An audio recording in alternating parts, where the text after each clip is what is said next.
की जय। मायापुर नवद्वीप धाम की जय। गंगामाई यमुनामाई की जय। भक्ति देवी तुलसी महारानी की जय। Samaveda Bhakta Vrinda ki jai. Gaura Premanandi Hari Hari Bol. All glories to the assembled devotees, Hare Krishna. All glories to the assembled devotees, Hare Krishna. All glories to the assembled devotees, Hare Krishna. All glories to the lotus feet of Sri Sri Guru and Sri Gauranga. All glories to Srila Prabhupada.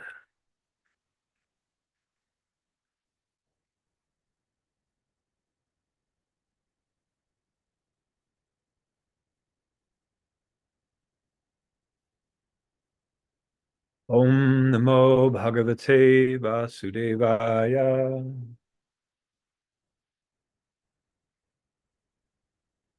Om Namo Bhagavate Vasudevaya. Om Namo Bhagavate Vasudevaya. Om Namo Bhagavate Vasudevaya. Om Namo Bhagavate Vasudevaya. Hare Krishna. Good morning, everyone. Thank you for joining. Today we continue our study of Srimad Bhagavatam. We're on the third canto, ninth chapter. Today's verse is number 2. This is Lord Brahma speaking to Garbhodakashayi Vishnu. Rupam yadetad avabodha rasodayena shashvan nivritta tamasa sad anugrahaya adau grihitam avatara shataika bijam yannabhipadma bhavanad aham avirasam rupang yad etad avabodha rasodhayena shashvan nivritta tamasa sad anugrahaya adau grihitam avatara shataika bijam Yannabhi Padma Bhavanad Aham Avirasam Rupang Tareta Avabodha Rasodayena Shashvan Nivritta Tamasa Sad Anugrahaya Adau Grihitam Avatara Shataika Bijang Yannabhi Padma Bhavanad Aham Avirasam. Please chant.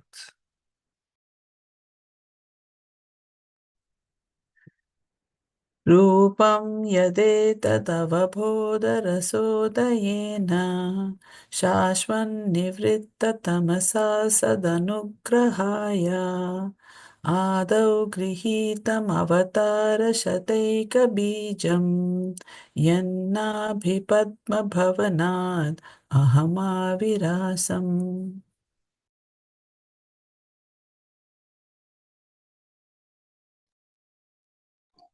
रूपं यद् एतद् अवद्बोध रसोदयेन शश्वान्निवृत्ततमस सदनुग्रहाय आदौ गृहीतम् अवतारसतैकबीजम् येन बिपद्म भवनाद् अहमभिलाषम्. हरे Krishna.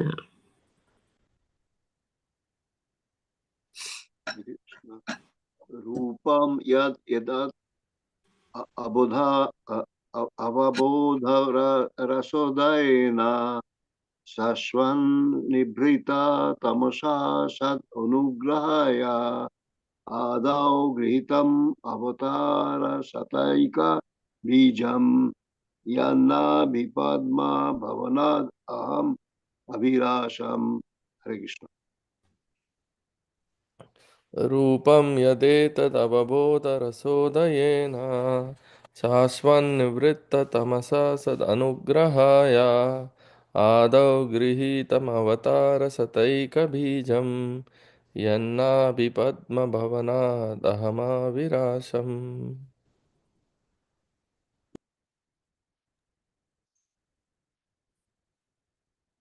Thank you. Hare Krishna Prabhu. Rupam yad etad avabodha prasodayena sashvan nivrittitam sahasad anugrahaya adao grihitam avatar shataika bijam yanadabhi padma bhavanad aham avirasam. Hare Krishna. Thank you. Hare Krishna. Thank you. Okay. Rupam, form. Yat, which. Etat, that.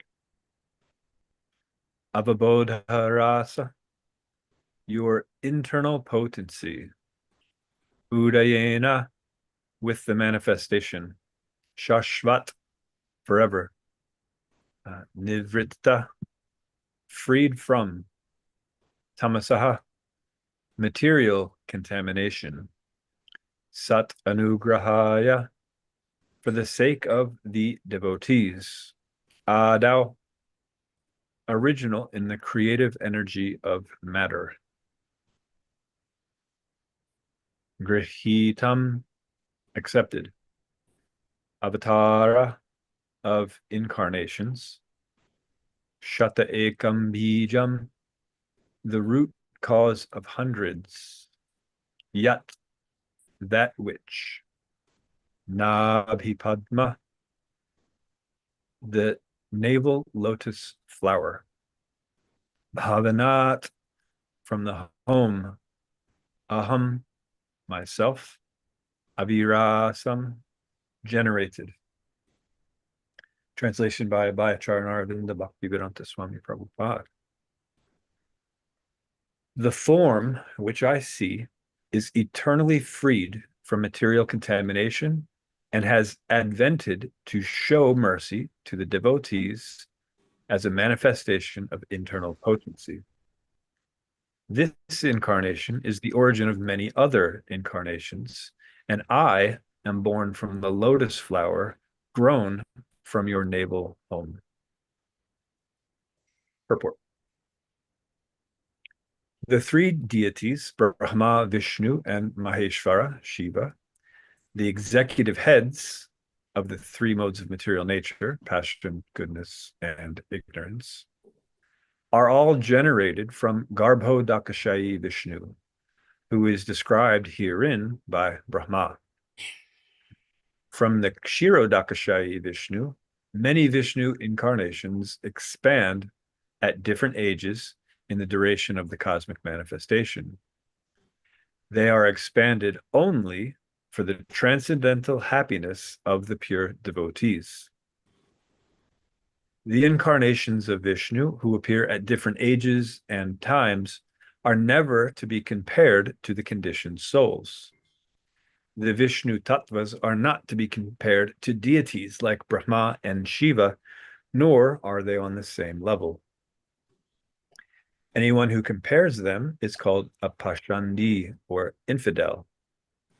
Tamasaha, mentioned herein, is the material nature, and the spiritual nature has a completely separate existence from tamaha.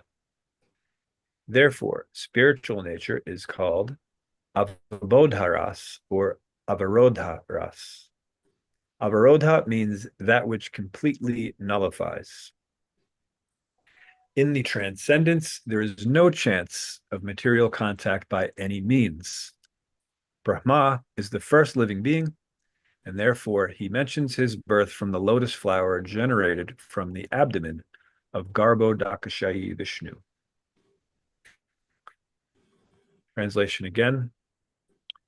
The form which I see is eternally freed from material contamination and has advented to show mercy to the devotees as a manifestation of internal potency. This incarnation is the origin of many other incarnations, and I am born from the lotus flower grown from your navel home. Nama Om Vishnu Padaya Krishna Prastaya Bhutale Srimate Bhakti Vedanta Swaminiti Namane Namaste Saraswate Deve Gauravani Pachane Nirvishesha Shunyavadi Paschatya Deshatarne Om Ajnanatimirandasya Ananjana Shalakaya Chakshurunmilitam Yena Tasmai Shri Gurave Namaha Vanchakalpatrubhyascha Kripa Sindhubhya Eva Cha Patitanam Pavanebhyo Vaishnavibhyo Namo Namaha. Hare Krishna. So for today, I want to section up this verse into a few statements that we hear repeatedly throughout the Shastras. And then, of course, after we do that, we'll discuss what this all means for us, how we can apply this in our lives. So the statements that we will cover are, the first one will be eternally freed from material contamination, referring to the Lord's form. The second one is, has advented to show mercy to the devotees as a manifestation of internal potency.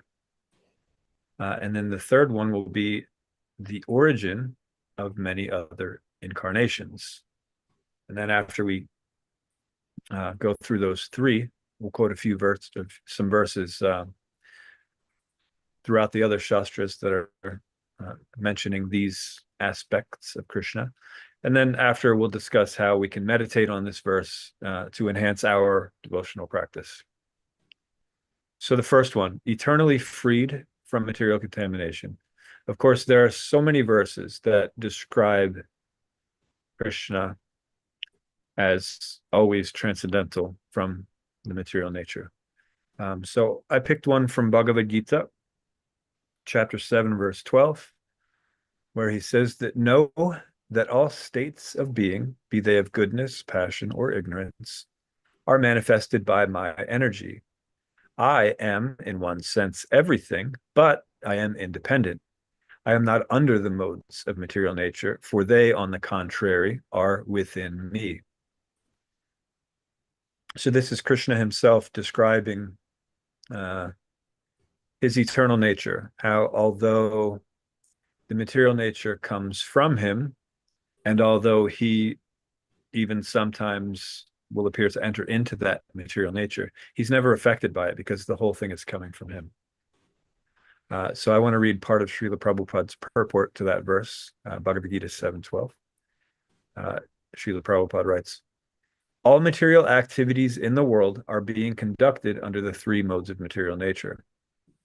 Although these material modes of nature are emanations from the Supreme Lord Krishna, he is not subject to them.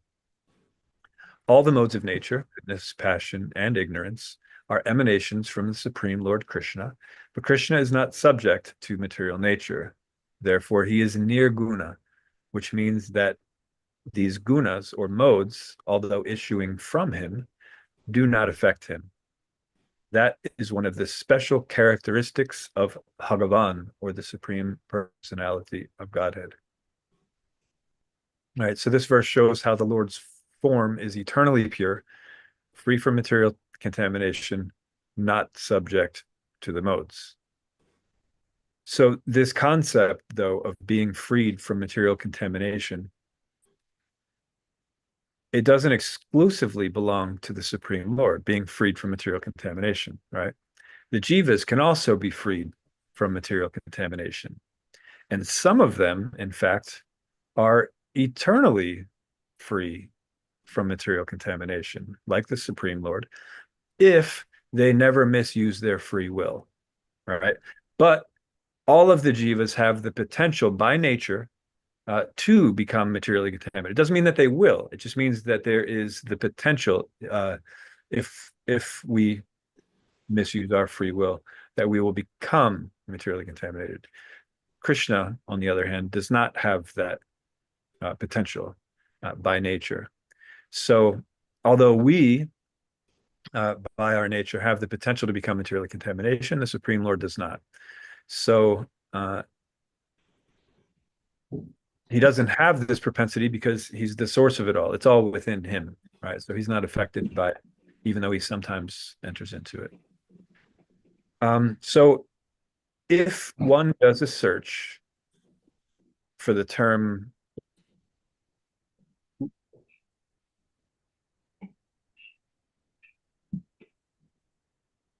sorry, I've lost my spot. There. Sorry. So if one does a search for the term free from material contamination in Database, I know you can do it on the website version of Database, but I find, for me at least, on the actual folio version of Database that you can put on your computer, you can, the search parameters are a bit more user friendly for me anyway, so it's easier to find what you're looking for from my view. But either way, wherever you can do it, if you do this, a search for this term, free from material contamination, we find so many instances where Srila Prabhupada and even Krishna himself is explaining how materially conditioned jivas, by the process of bhakti, can become free from material contamination. So one example I'll give, this is Krishna himself speaking, Bhagavad Gita 6:28, wherein he says, thus the self-controlled yogi, constantly engaged in yoga practice, becomes free from all material contamination and achieves the highest stage of perfect happiness in transcendental loving service to the Lord. And there are hundreds of these citations that are using these exact words to explain the concept of the process of bhakti and how it frees us from material contamination. And then, of course, aside from those hundreds of citations using these exact words, there are so many quotes that convey this exact concept just using different words, right? So this idea, it shouldn't seem foreign to us. We've heard it so many ways from Srila Prabhupada, from Krishna himself, right? That the jivas who are conditioned in material nature, they can become freed from that by engaging in the process of bhakti. So then Bhagavad Gita 14:2, it says that by becoming fixed in this knowledge, one can attain to the transcendental nature like my own, right? So Krishna said, once we become purified, we can attain this transcendental nature like his. Thus established, one is not born at the time of creation or disturbed at the time of dissolution. And in his purport to that verse, Srila Prabhupada writes, after acquiring perfect transcendental knowledge, one acquires qualitative equality with the Supreme Personality of Godhead, becoming free from repetition of birth and death. One does not, however, lose his identity as an individual soul. Generally, in the material world, whatever knowledge we get is contaminated by the three modes of material nature.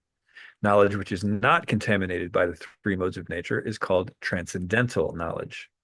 As soon as one is situated in that transcendental knowledge, he is on the same platform as the Supreme Person. Means, of course, quality, not quantity, but the same platform means completely freed from material contamination. Right? This is the nature of everyone that's in the spiritual world, is completely freed from material contamination, because as Srila Prabhupada mentioned before, such things can't happen in the spiritual world. Everything is revolved around Krishna. So as soon as one misuses one's free will to consider oneself independent from Krishna, then we find ourselves here in the material world trying to resolve that issue, that misuse of our free will. So his unique position, Krishna's unique position, is that he is never affected by the modes, whereas the jivas, including Brahma, have the potential to become materially contaminated. So although there is a similarity between the jivas and the Lord in that sense, that they can both be free from material contamination, if we make the grave mistake of not understanding the difference between the nature of the Supreme Lord and the jivas, then we are, as Srila Prabhupada pointed out in today's purport, offenders, pashandis, right? To consider the jivas, even the great jivas like Lord Brahma, or Maheshvara, Shiva, to consider them on an equal level of the Supreme Lord, to not understand the relationship there, and the difference is quite offensive, right? So if we do that, we are pashandis, we're offenders. Now, the fun part is that even though he isn't affected by the material modes, right? They have no effect on him whatsoever because he's transcendental to him. Still, he advents to the world and appears to take on similar forms as us conditioned souls to show mercy to the devotees, right? And that's the second statement that we're going to discuss that appeared in today's verse, that he advented to show mercy to the devotees as a manifestation of internal potency, right? So even though he doesn't have to, he has nothing to do with it. He has no cause for coming here. Because of his causeless mercy and his love for the devotees, he descends to this material world to help those who are actually trying to rectify their mistake of misusing their free will, right? So who might be able to guess what verses I might quote that go along with this statement, how Krishna advents to show mercy to the devotees? Anyone have any guesses? Where Yada Krishna yada hi dharmasya. yeah. And any others? The very next verse is also a nice one. Paritranaya sadhunam really means to deliver the sadhus, right? And sambhavami, I'd appear to deliver the sadhus. Anyone else have any guesses? I mean, there's no wrong answers. Anytime Krishna's talking about coming down and showing special mercy to the devotees, there are plenty of those verses. Another one that came to mind, if no one has any more guesses. Another one that came to mind was specifically about showing special mercy to devotees. Bhagavad Gita 10:11. Tesham evanukam partam aham magyanajam tamaha nasayam yatmabhavasto. Is that the rest of that verse, or am I messing it up? Jnana dipena bhashvata, I think, yes. To show them special mercy, I, dwelling in their hearts, destroy with the shining lamp of knowledge the darkness born of ignorance. So whether he is appearing by taking an external form or making himself known as his incarnation in the heart, he's always showing the devotees special mercy as a manifestation of internal potency, right? So, of course, there are plenty of verses that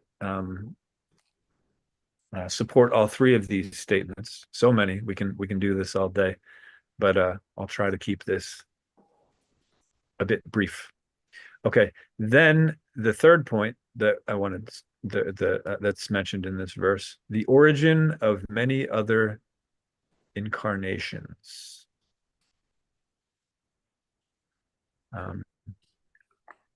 Who knows a verse or some verses that talk about how Krishna is the origin of many other incarnations? In Brahma Samhita, Yeah. Ramadi Murtishu. Yes. Good. That's a very good verse. Any others? Ete chamsa kalapumsam Krishnastu swayam bhagavan. Yeah, that one. Yes, Krishna's tu Bhagavam Swayam. Although there are so many expansions, incarnations, that Krishna is the original, the supreme personality of Godhead. Yes, good. So there's one verse in Srimad Bhagavatam 135 where it says, this form, which is referring to the second manifestation of the Purusha, which is Garbhodaksha Vishnu, is the source and indestructible seed of multifarious incarnations within the universe. From the particles and portions of this form, different living entities like demigods, men, and others are created. So Srila Prabhupada explains in that the first Purusha means Karanodakashaya Vishnu, and the second manifestation is Garbhodakashaya Vishnu. which is following what Lord Brahma is talking about in today's verse, because he is encountering Garbhodakashayi Vishnu. So he's understanding that all of these incarnations are coming from him. Now, Lord Brahma doesn't necessarily have direct access to Karnadakashayi Vishnu, right? So he's just noticing that all these other forms are also coming from Garbhodakashayi Vishnu or Kshirodakashayi Vishnu, right? But of course, we know from Shastra that Garbhodakashayi Vishnu expanded from Karnadakashayi Vishnu. So Mahavishnu, who's laying in the causal ocean, Karna ocean, through his pores, multiple, countless, infinite, universal bubbles are emanating from his pores. As he's breathing out, these universal systems are coming out. And as he's breathing in, they again return into his body. And in each one of those countless bubbles of these universes, he again enters as Garbhodakashayi Vishnu in the Garbha ocean, where from his lotus, the lotus growing from his navel, Lord Brahma, the first being in every universe, he comes into being. So he's unborn, really. He's born from the lotus navel. He's not born in the sense that we other humans are. So we know that Garbhodakashayi Vishnu comes from Karnadakashayi Vishnu. And of course, the verse that Prananath Prabhu mentioned, Ete Chamsa Kalapung Sham Krishnas tu Bhagavan Swayam. So all of the above mentioned incarnations, so there's lists of the different types of avatars. They're either plenary portions or portions of the plenary portions of the Lord. But Lord Sri Krishna is the original personality of Godhead. Now, the second part of that verse, Indrari Vyakulam Lokam Mridyanti Yuge Yuge, sorry, talks about how all of them appear on planets whenever there is a disturbance created by the atheists. The Lord incarnates to protect the theists, right? So this verse also mentions the second point we were talking about in today's verse, how the Lord comes to show favor to the devotees, right? To give protection.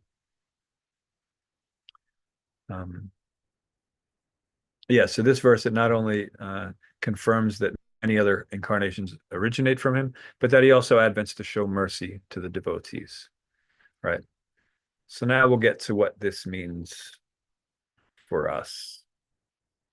So Lord Brahma concludes this verse by recognizing that he himself was born from the lotus flower that grew from the navel of Garbhodakashayi Vishnu, right? So he recognizes that the Lord is his source, and that he's different from the Lord, but with the same qualities, just in vastly different quantity, right? So he understands this relationship, the similarities and the differences, and he understands his relationship as a servant of the Lord, right? So understanding that relationship, the similarities, but the differences in nature, and understanding his position as a servant, he models his thoughts, his words, and his actions appropriately and favorably around that relationship, right? As guided by the Supreme Lord himself, right? So Lord Vishnu spoke the Chaturshloki. It's the condensed version of the Srimad Bhagavatam. It's the nutshell verse. So every instruction that is given in Srimad Bhagavatam is expanding from those 4 original verses. And so, and we talked about this, of course, recently, how those verses start out explaining how everything is coming from the Supreme Lord, including us, how we have similar qualities coming from him, but in different quantity, what our position is, how we are to act according to that relationship, and what the ultimate goal is, how to eventually escape from this conditioned nature and become reconnected or to uncover our conditional, our constitutional nature. They both start with C's. I get words mixed up sometimes. So Lord Brahma, understanding that relationship, he acts accordingly, right? So we jivas, although we're nowhere near as materially qualified as Lord Brahma, nor do we have anywhere near the level of responsibility. Although we have come from the Supreme Lord, just like it. We weren't born from the navel of the Supreme Lord, but we come from the Supreme Lord. Everything comes from the Supreme Lord. And so we too have this unbreakable, eternal relationship with him, right? So although we have forgotten that relationship on our end, he never severs that tie, right? So in that sense, it is unbreakable. Now, maybe, again, forgettable from our perspective, but that relationship is actually never broken. So like Brahma, we too can understand that relationship through the revealed scriptures and under the expert guidance of an authorized spiritual master. So Lord Brahma, he was fortunate to, after he engaged in the tapasya, and Krishna saw that he was sincerely desiring to understand how to properly engage in his service as the secondary creator, right? So although Krishna himself instructed Lord Brahma, person to person, face to face, we too can be instructed by Krishna, and it's still considered directly, even though it's coming through Guru Sadhu Shastra, because Krishna is non-different from his words. He's non-different from the Shastra. The Guru, Shakshad Haritvena, is non-different from Krishna. Why? Because he's only speaking things that Krishna spoke, right? So in that sense, he's non-different from Krishna. Same. And the sadhus, same way. The sadhus behave in such a way, an exemplary way, that all of their actions can be seen to be in line with what is given in the Shastras under the expert guidance of the spiritual master, right? So we too, like Brahma has done and is doing, can center our lives, meaning our thoughts, our words, and our actions appropriately and favorably around that relationship, right? So we come from Krishna. Everything comes from Krishna. Everything we see. I'm the source of all spiritual and material worlds. Everything emanates from me. The wise who know this engage in my devotional service and worship me with all their hearts, right? So he is eternally free from all material contamination. And by nature, he can't be affected by material contamination. And he exhibits his causeless mercy by adventing in a place full of people trying to forget about him, just to assist the ones who are sincerely trying to turn back to him and accept his help, right? So, as we mentioned, he doesn't need to come here. He didn't even really need to create this place. There are infinite amount of spirit souls. You can't count them. And some of them, some of us, one of them, misused our free will. We're a bit rebellious. We wanted to see what it would be like to live as if we were independent from the Supreme Lord, right? In other words, we didn't want to accept reality that we came from the Supreme Lord, right? And so he didn't have to even create the material world to give us an opportunity to reconnect to our constitutional nature, right? To realign ourselves. But he did, because he has unconditional love for us. He doesn't want to just blink us out of existence, although nothing really would be missed. There are so many jivas, right? But to him, yes, something would be missed because everyone's unique. He loves all of us unconditionally. So we have this material world where we can live this illusion of being independent from him for as long as we choose to be illusioned in that way, as long as we choose to try to be independent from him. And not only does he give us this opportunity to rectify our polluted consciousness, but he also, when he sees that the devotees in the material world who are covered with this material contamination, when he sees that they're becoming sincere and they're actually trying to understand the actual relationship between the jiva and the Supreme Lord, he comes personally to show his mercy, right? To assist the ones who are trying.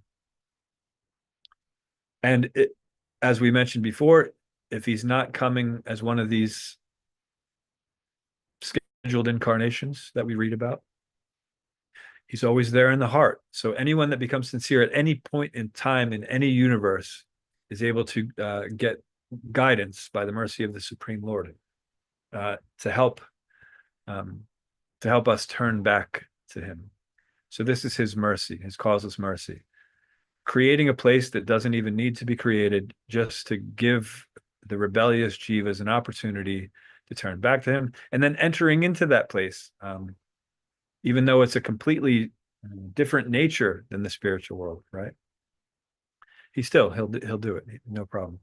So if we understand our true nature and relationship with Krishna and act according to that relationship as guided by Guru, Sadhu, and Shastra, and that, of course, is very important, Guru, Sadhu, and Shastra, if we just try to approach Shastra directly, which is the Supreme Lord's own words, since we human beings have these faults, we have a tendency to commit mistakes, right? I before just said conditioned instead of constitutional, right? It was a mistake. So we have this tendency. We commit mistakes. We're subject to illusion. It means we can't necessarily always distinguish between what is actually happening and what is misdirection, right? Anyone that's been to a magic show can understand that we think we see, someone disappear, but actually it was some sort of trick. So we just didn't understand. So we were subject to illusion. So commit mistake. Oh, imperfect senses. Forgot that one because my senses are imperfect. Means that even if we are dealing with reality, we're not dealing with illusion, we're dealing with reality. Our senses are imperfect, so we can perceive it in a different way, right? And there's so many examples of this. There's this graphic that's going around, and there's two people standing, and there's this, we'll call it a symbol painted on the ground, and they're each looking at it from their own point of view. And one person is saying it's a 6, and the other person's saying it's a 9, because from their points of view, that's what it is, right? And one might say, oh no, that's actually neither. It's a G, depending on the perspective, or it's a spiral. So many different perspectives can give different ideas of what it is. So we have imperfect senses, right? And the last one is that we have the tendency to cheat. So even if we know we're dealing with reality and our senses are perfectly perceiving that which we are looking at, and we're not under illusion, if we don't like what we're hearing, we have this tendency to cheat. So we just dismiss it. And the example I generally give is with medicine. Someone's sick, doctor prescribes medicine. We've taken that medicine before when we had the same sickness. It helped us. So we know all these things. Okay, this will help us. But still, if we don't want it because the medicine tastes bad, we start cheating. We start saying, well, maybe it wasn't even the medicine that made me feel better, right? It could have been anything, right? So we have this tendency to cheat. So if we just try to approach Shastra directly without the expert guidance of a bona fide spiritual master, even though we're encountering reality, even if our senses are, when we're trying to do this, less than imperfect, more perfect, and we're not committing so many mistakes, we're going to have the tendency to cheat. So we need the guru and we need the example of the sadhus to help us actually understand what is truly being said in the Shastra. So I've given so many examples of how Shastra can be taken out of context or misapplied, right? And so that's why we 100% need the guidance of a bona fide guru and the examples of the sadhus to really keep us in line to understand what is truly being said, not what my interpretation of what's being said, right? So all of these are very important. So if we act according to that relationship, our eternal relationship as similar in quality but different in quantity to the Supreme Lord and being eternal servants, and we act according to what is presented in the Shastra as explained by the gurus and is exemplified by the sadhus, then we will achieve the ultimate goal of being freed from material contamination. Said over and over in Bhagavad Gita, Srimad Bhagavatam, Chaitanya Charitamrita, the process of bhakti frees us from this material contamination. And when that happens, we can return to our constitutional nature. Again, constitutional nature, it doesn't necessarily mean that we'll leave this conditioned world, because just as Krishna can come to this material world in his constitutional nature that's unaffected, we too can return to our constitutional nature while still being in the material world. But we're no longer identifying with material nature. And the only concern at that point is engaging in Krishna's service, which can be done anywhere, right? So it's not that we're trying to escape the material world. We're trying to reawaken this constitutional nature to understand our relationship between Krishna and to favorably act according to that relationship. And that can be done anywhere, right?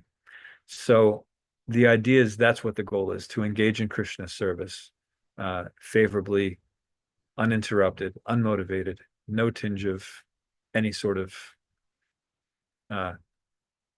personal motivation, and engage in his loving service, assisting in his eternal pastimes. Of course, when one comes to that point,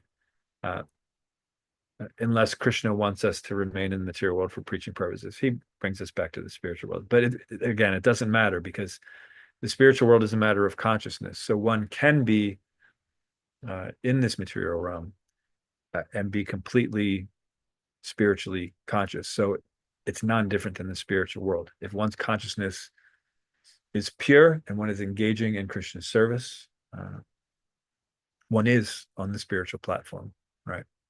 So whether we're here, whether we're there, inconsequential, as long as we're serving Krishna. This is the motive of the pure devotees who are not, who are freed from material contamination.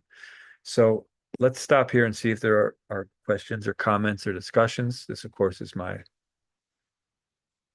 favorite part, when there is extra discussion, because we know then that it's something that's actually on our minds, and there's clarification.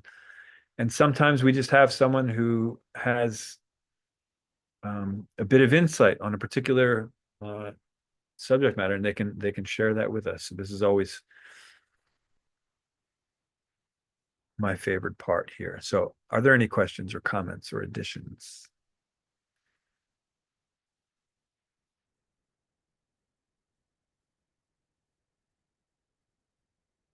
Dronacharya Prabhu, Hare Krishna.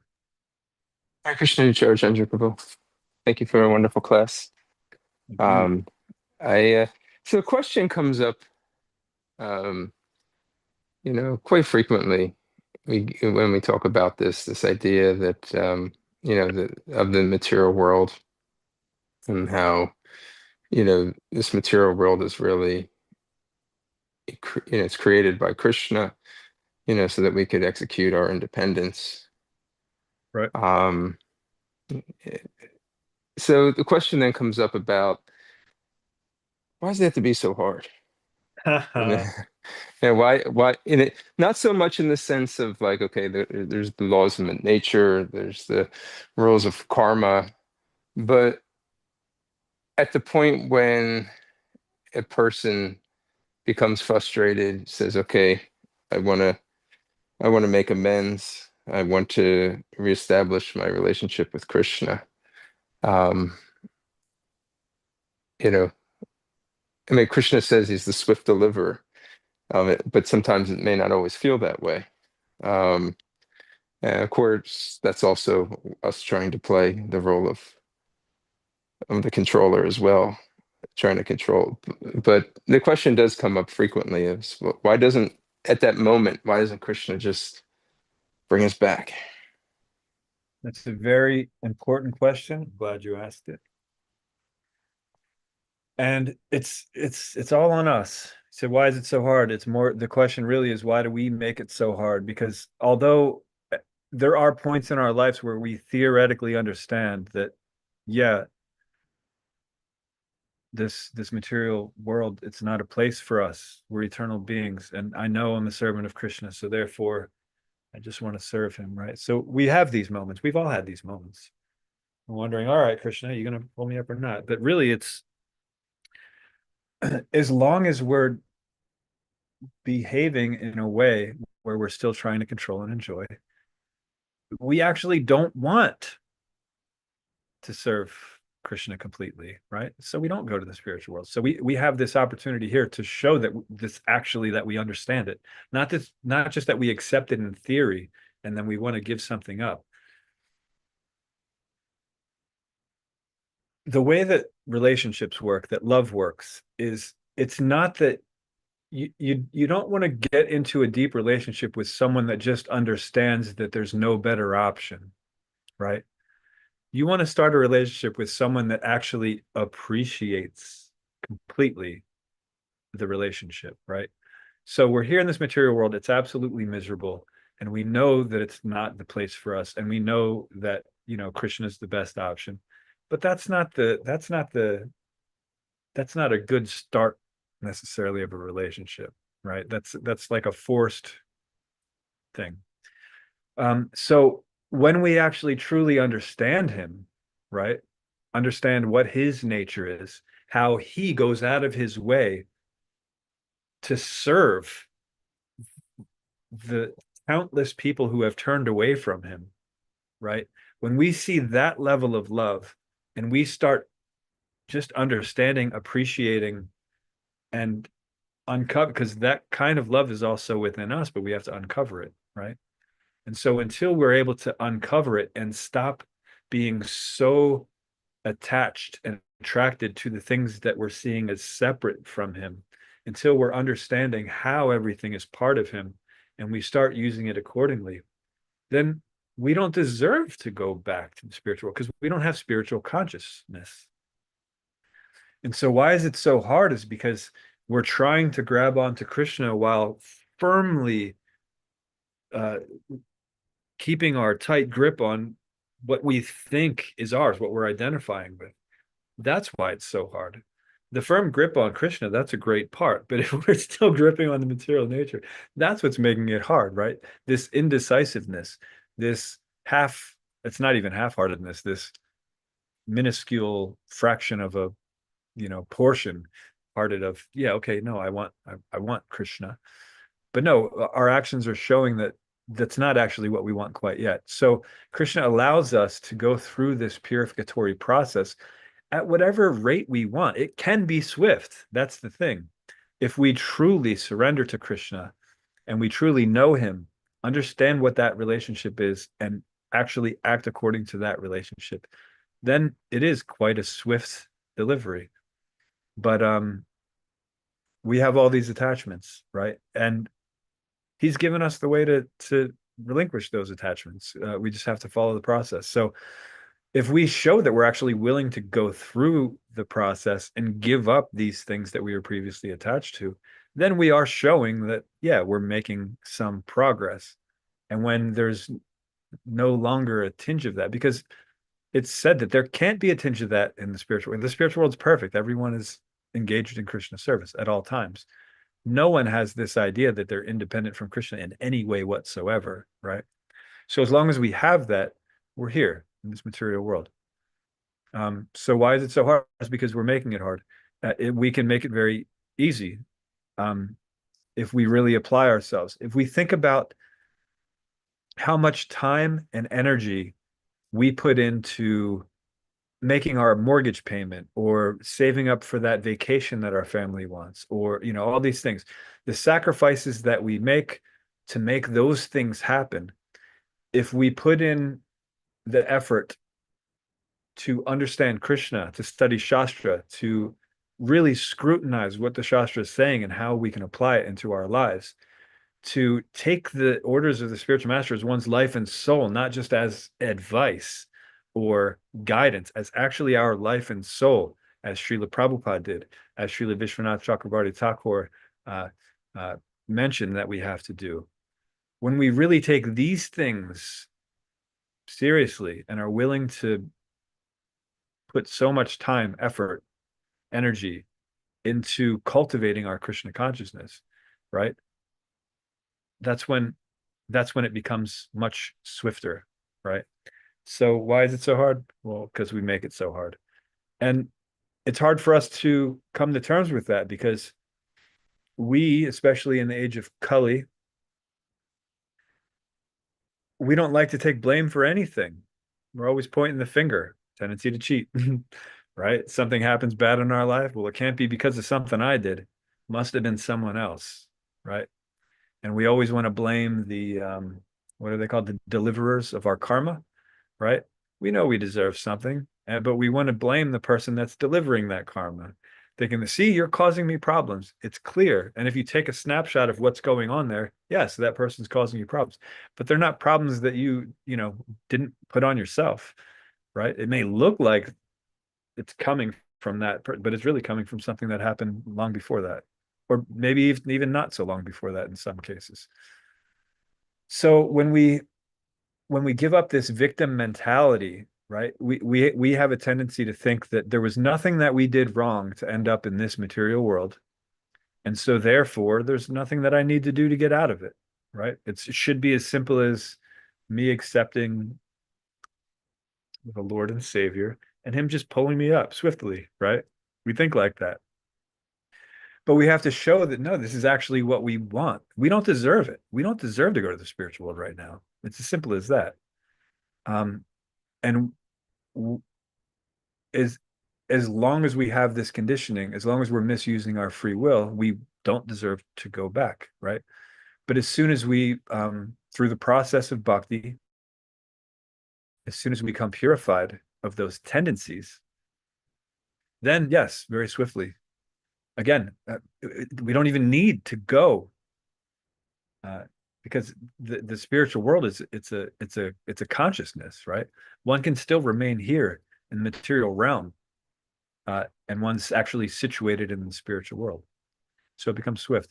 Is that okay? Did that address? Are there any other aspects of, yeah, because, you know, when we have these questions and we basically hear the answer that I gave in different words, sometimes there's a yeah, but. Are there any yeah, buts that we can address further, or did that pretty much?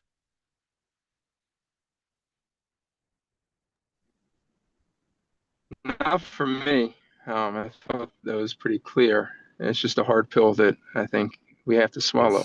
And looking into ourselves, and understanding our role in this whole relationship. Yeah. But I don't have any more. I thought that was a very clear explanation. Okay. Thank you. Yeah, Maybe somebody else has a yeah, but if anyone not has for a me. yeah, but go for it. But I have many times earnestly prayed to the Supreme Lord to just take away my free will because I'm not doing a really good job of it, right? And I didn't realize at the time that I'm telling Krishna that love doesn't mean anything to me. I just want to be a part of a machine. That's what that is when we request that. And that's not what Krishna wants. Krishna doesn't want to interact with a machine.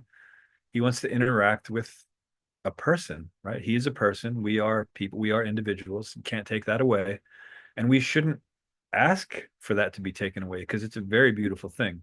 It's how eventually we will be able to experience a love deeper than we can even fathom, right? And that's what we want. That's exactly what we want. We don't want to just be cogs in a machine because we know that that's the best option. We want to serve the Supreme Lord with love, and he wants to interact with us in that same loving relationship. He's showing us what love is. And we can understand it and we can apply it and we can meet that ultimate goal if we do it with sincerity. Are there any yeah buts? There's always yeah buts, but maybe not today. Okay. So I think we can stop here for today. I thank you all. Hare Krishna. Yes, Hare Krishna. Go ahead. Thank you. Very nice class. Always makes me think about how to purify our consciousness. And I feel that I have to go a very, very long way. Because whenever I'm in someone's company, I say something or hear something that a devotee should not be doing. So I don't know how to purify myself. So it looks like I have to do long tapasya. Yeah, we all have a long way to go, but thankfully, Srila Prabhupada gave us everything we need to get there. We just have to really take it seriously and apply it. Yeah, I'm very fearful about creating karma because it knowingly, unknowingly, we create karma that going to create problem next life. Yeah, in Bhagavad Gita, Krishna tells Arjuna about the difference between action, inaction, and forbidden action. Yeah, so we want to avoid the forbidden action, but then the way Krishna explains it and the way Srila Prabhupada also explains it is for an aspiring devotee. So for others, that those three, the action, the inaction, and forbidden action. But for the aspiring devotee, there's not three, there's only two. There's favorable devotional service to Krishna, which is technically inaction because there's no reaction. And then forbidden action, because even though there are pious activities that are technically considered good and can get you to the heavenly planets where you can enjoy and also serve Krishna in a comfortable setting, but it's quite distracting. So we don't want to actually do that. For an aspiring devotee, that's not considered good. So everything else is a forbidden action, right? Everything aside from direct service to Krishna. So ultimately, we're not there yet. That's fine, right? So we can do these pious activities and avoid the impious activities. That's a good step in the right direction. But ultimately, we have to understand that even that has to be given up. This desire to more comfortably serve Krishna in a different place, right? That even has to be given up because material comfort has nothing to do with it. A devotee should be willing to serve Krishna under any circumstance, even if Krishna wants to send him to the hellish planets to preach. Preaching needs to happen everywhere, right? If that's the case, then a sincere devotee will actually accept that service, right? Thank you. Everywhere, right? Yeah, favorable action is very good point. He's never affected by any of wherever he is. He's never affected by it. So because he's situated in pure devotional service. So yeah, we have a long way to go, but thankfully we have a good map. And we not only do we have a good map, we have a good map reader, and we have several really good guides that can help us on our journey. Yeah, thank you very much. Hare Krishna, Prabhu. Thank you. Hare Krishna. Prabhu. Yeah. I step out here. There's echo. This question is in that category of, when you drown, it doesn't matter how you got into that situation, but we need to get out. I am from the background where we always heard that Vishnu was the source of all the, so Krishna is an avatar of Vishnu. Where did that misinformation start, or how did that happen? Yeah. And it's not important because now I know, but it is so ingrained in everybody, and it was a hard mentality to get out of. It wasn't because we always heard that Krishna is an avatar of. Sure. Sure. So as far as I understand, so just like in today's verse, Lord Brahma, he's speaking to Garbhodakshay Vishnu, and he's understanding that all these many expansions come from him. And he's not necessarily addressing that that expansion came from Karanadakashaya Vishnu, right? Because it's just his, that's what he's dealing with. He's there in this empty universe and he has to do what he does. And he's being instructed by this incarnation of Vishnu, who is then also expanding in so many ways to assist the devotees. So a lot of it has to do with that. We're in the material world, and we the Lord Brahma himself is praying to both Garbhodakshaya Vishnu and Kshirodakshaya Vishnu from time to time when they need help on the Milk Ocean there in Shveta Dweep. And also Krishna comes from the spiritual world to the material world, right? And so people just assumed that, oh, so he must be an expansion of Vishnu because all of these expansions are coming from Vishnu, right? But Krishna is the special exception because he in the spiritual world is the source of that Vishnu, is the source of that Vishnu, right? So these are plenary portions or parts of plenary portions. Krishna is the supreme. So it's missed because many people are just dealing with what we have access to, and not even actual personal access, but even what's in the Shastras. And so, although it is mentioned, Ete Cham Sakala Pumsam Krishnas tu Bhagavan Swayam, although that's mentioned, most people are seeing Krishna as Krishna in Vrindavan in the material world when he comes. And so they're just imagining that, okay, since all of these incarnations are coming through Garbhodakshaya Vishnu, then Krishna must be an avatar of Vishnu, right?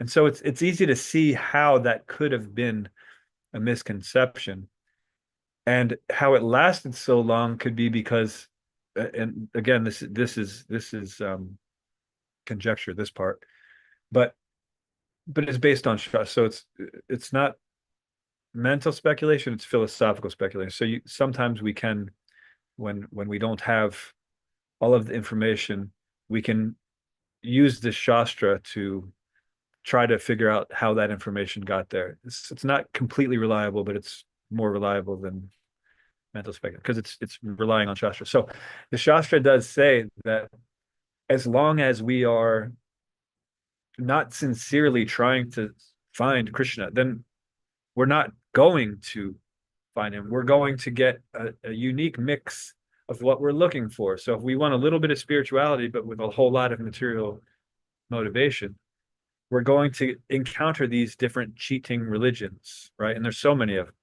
And of course, Bhagavat Purana, it kicks out all of those. There's so many of them because it's so popular to want to maintain material attachments while feeling spiritual, right? So there's so many different forms of cheating religion. And so the reason why this concept of Krishna coming from Vishnu could have stuck around for such a long time is that people don't actually want to go to the spiritual world, right? They want to go to the heavenly planets. So they're more interested in thinking that Vishnu is the supreme because that's who the demigods are worshiping. That's who's always coming to the demigods' aid when, something goes wrong and the demons, get the upper hand.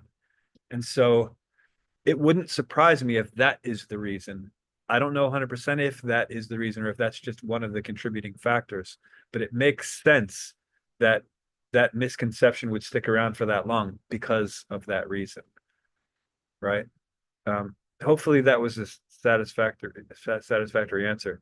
But when we really get to, again, Bhagavad Purana, the spotless Purana, we see that it very clearly explains that all of these expansions of Vishnu are portions and parts of portions, but Krishna is the original, and that's Krishna in Goloka Vrindavan in the spiritual world. So he's the supreme.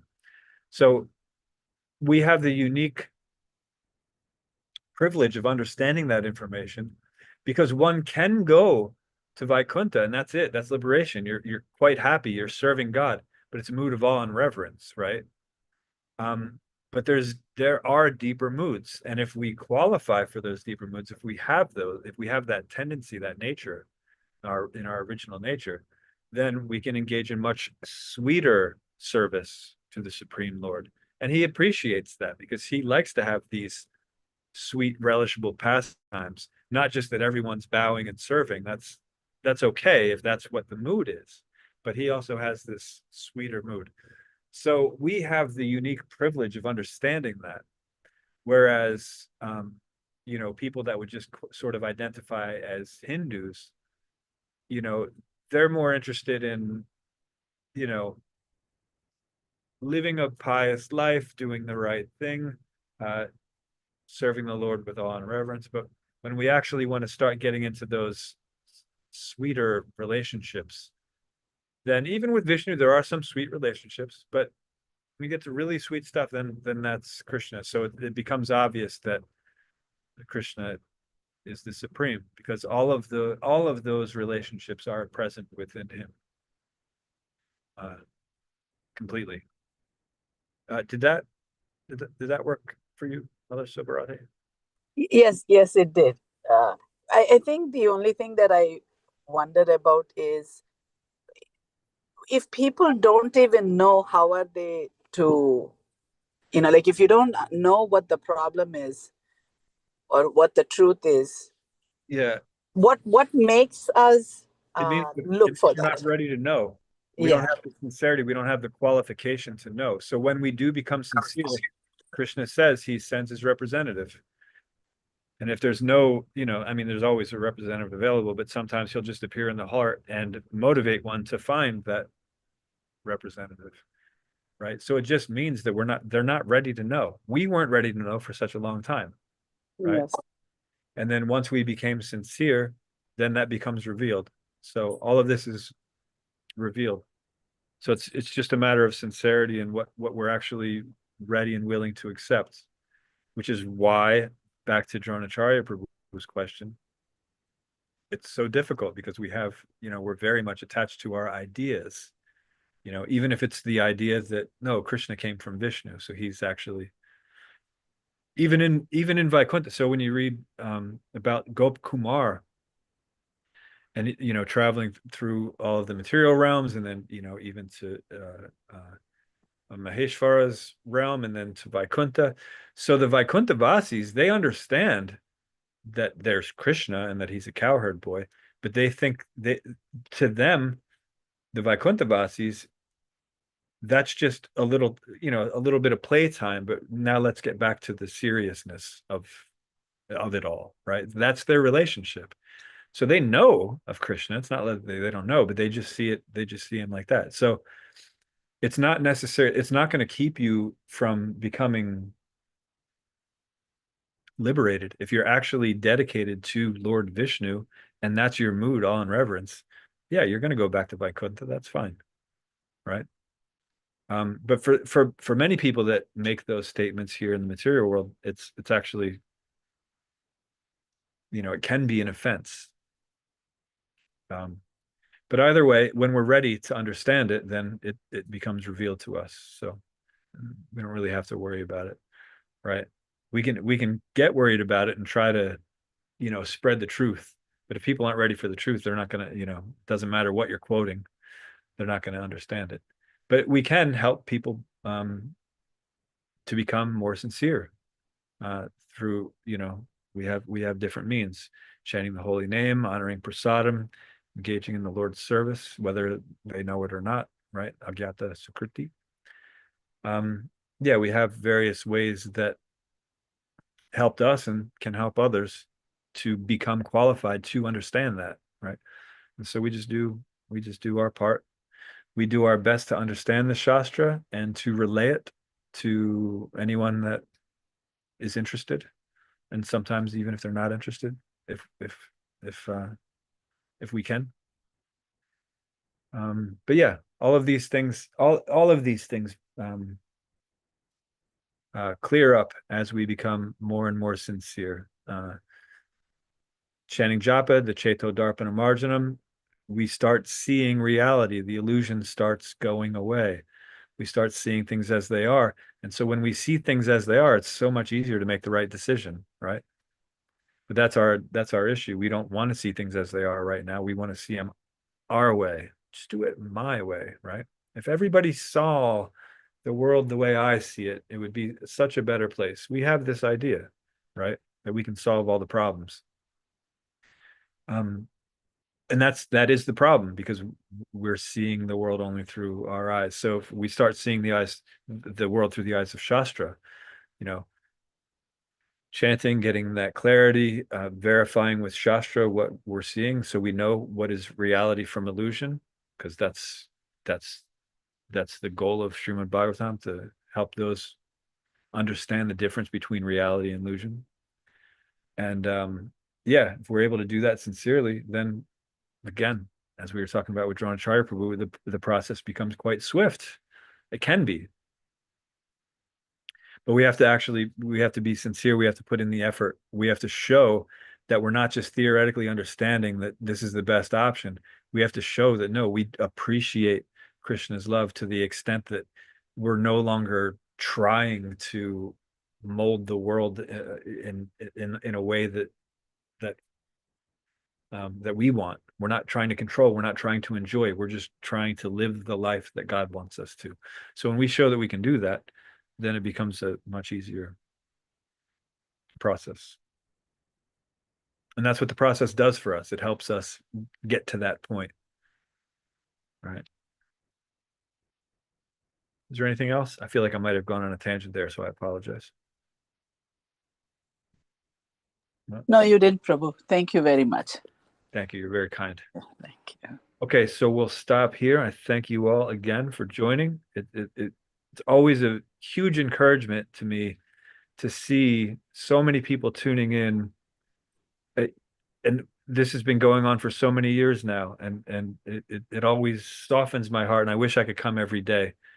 But hopefully again soon I'll be able to attend more. But so I want to thank everyone really for keeping this going. Thank you very much, Prabhu. Thank you. Srila Prabhupada Great class. Jai, Srimad Bhagavatam ki Jai, Ananta Koti Vaishnava. Vanchakrupatarupyascha kripasindhubhyev cha pattanam pavanebhyo Vaishnavebhyo namo namaha. Hare Krishna.